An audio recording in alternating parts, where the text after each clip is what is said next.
Hi எல்லோருக்கும் வணக்கம். இன்றைக்கி நம்ம வீடியோவில் நண்டு ஃப்ரை எப்படி செய்கிறதுன்னு தான் பார்க்க போகிறோம். வாங்க வீடியோக்குள்ளே போகலாம். நம்ம ஒரு 4 ஆனியனை குட்டி குட்டியாக கட் பண்ணி எடுத்துக்கலாம். அடுத்து 3 தக்காளியும் அதே மாதிரி குட்டியாக கட் பண்ணிக்கலாம். இப்போ ஸ்டவ்வில் ஒரு பேன் வச்சுக்கலாம். பேன் சூடானதும் அதில் 6 ஸ்பூன் எண்ணெய் ஊற்றிக்கலாம்.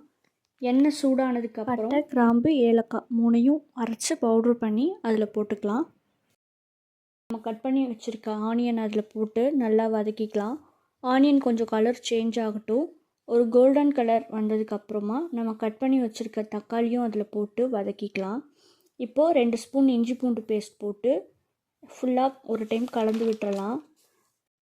இஞ்சி பூண்டு பேஸ்ட்டோட ரா ஸ்மெல் போனதும் நம்ம வாஷ் பண்ணி வச்சுருக்க நண்டு அதில் போட்டு ஒரு டைம் பெரட்டி விட்டுறலாம்.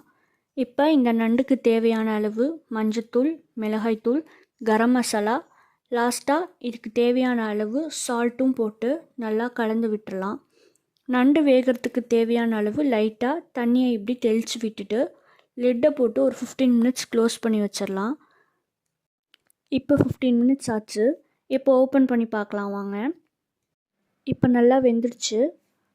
இப்போ பெப்பர் பவுடர் உங்களுக்கு எவ்வளோ காரத்துக்கு வேணுமோ அதுக்கேற்ற மாதிரி நீங்கள் போட்டுக்கோங்க.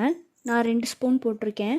அப்படியே கருவேப்பிலை, கொத்தமல்லி எல்லாம் போட்டு ஒரு டைம் ஃபுல்லாக மிக்ஸ் பண்ணி விட்டுட்டு ஸ்டவ் ஆஃப் பண்ணிடலாம். இப்போது டேஸ்டான நண்டு ஃப்ரை ரெடி.